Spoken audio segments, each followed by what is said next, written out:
Pizza chips తింటే చిన్న వయసులోనే పెద్ద మనిషి అయిపోతారా? ఈ వీడియోలో తెలుసుకుందాం. గతంలో అమ్మాయిలు మెచ్యూర్ అవ్వాలంటే దాదాపు 15 ఏళ్లు పట్టేది. కానీ నేటి రోజుల్లో చాలా మంది ఆడపిల్లలు 10 ఏళ్లలోపే పెద్ద మనిషి అయిపోతున్నారు. ఇలా చిన్న వయసులో రజస్వల అయితే చాలా ఆరోగ్య సమస్యలు వస్తాయని నిపుణులు హెచ్చరిస్తున్నారు. మరి ఈ పరిస్థితికి కారణాలేంటో ఈ వీడియోలో తెలుసుకుందాం. ఆడపిల్లలు చిన్న వయసులోనే మెచ్యూర్ కావడానికి పలు కారణాలు ఉన్నాయి. అందులో ఆహారం ప్రధాన కారణం. ముఖ్యంగా పిజ్జా, బర్గర్, చిప్స్, డోనట్స్ వంటి జంక్ ఫుడ్, ఫ్రైడ్ ఫుడ్స్ తీసుకోవడం వల్ల వాటిలో అధికంగా ఉండే చక్కెర శాతం, అనారోగ్యకరమైన కొవ్వులు, హార్మోన్ల అసమతుల్యతకు దారితీస్తుంది. ఈ దుష్ప్రభావాల ఫలితంగానే అమ్మాయిలు చిన్న వయసులోనే పీరియడ్స్ పొందుతున్నారు. అలాగే జంక్ ఫుడ్ అధికంగా తినడం వల్ల హార్మోన్స్ పై ప్రభావం పడి చిన్న ఏజ్ లోనే అమ్మాయిలో పీరియడ్స్ వచ్చే ఛాన్స్ ఉంది. అయితే అధిక బరువు లేదా ఊబకాయం కారణంగా కూడా పీరియడ్స్ త్వరగా రావచ్చని అంటున్నారు నిపుణులు. ఎందుకంటే శరీరంలో అధిక కొవ్వు కణజాలం ఉండటం వల్ల ఈస్ట్రోజన్ హార్మోన్ స్థాయిలు పెరుగుతాయని, ఇవి చిన్న వయసులోనే పీరియడ్స్ రావడానికి దారితీస్తాయంటున్నారు. ముఖ్యంగా తగినంత శారీరక శ్రమ లేకపోవడం వల్ల అధిక బరువు సమస్య తలెత్తుతుంది. ఇక జన్యువులు. అమ్మాయిలు చిన్న వయసులోనే పీరియడ్స్ రావడానికి జన్యువులు కూడా ఒక కారణం. ఒక కుటుంబంలోని మహిళలకు అంటే తల్లి, మేనత్త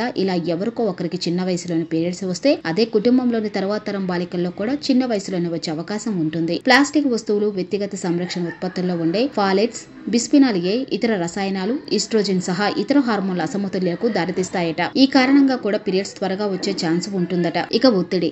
దీర్ఘకాలం పాటు మానసిక ఒత్తిడికి గురైతే కూడా హార్మోన్ల అసమతుల్యత ఏర్పడుతుంది. చిన్న వయసులోనే పీరియడ్స్ రావడానికి కూడా ఇది ఒక కారణం కావచ్చు. ఇక చిన్న ఏజ్ లో వచ్చే పీరియడ్స్ కారణంగా ఆడపిల్లల భవిష్యత్తులో పలు ఆరోగ్య సమస్యలు ఎదుర్కొనే ప్రమాదం ఉంది. రొమ్ము క్యాన్సర్, హృదయ సంబంధ వ్యాధులు, జీవక్రియకు సంబంధించిన సమస్యల వంటి కొన్ని వ్యాధులు వచ్చే ప్రమాదం ఎక్కువగా ఉంటుంది. చిన్న వయసులోని పీరియడ్స్ రావడం వల్ల బాలికల్లో ఆత్మవిశ్వాసం తగ్గిపోవడం, ఒత్తిడి, ఆందోళన వంటి సమస్యలు పెరిగే అవకాశాలు ఉన్నాయి. అందువల్ల తల్లిదండ్రులు పై విషయాల్లో జాగ్రత్తలు తీసుకోవాలని సూచిస్తున్నారు వైద్యులు.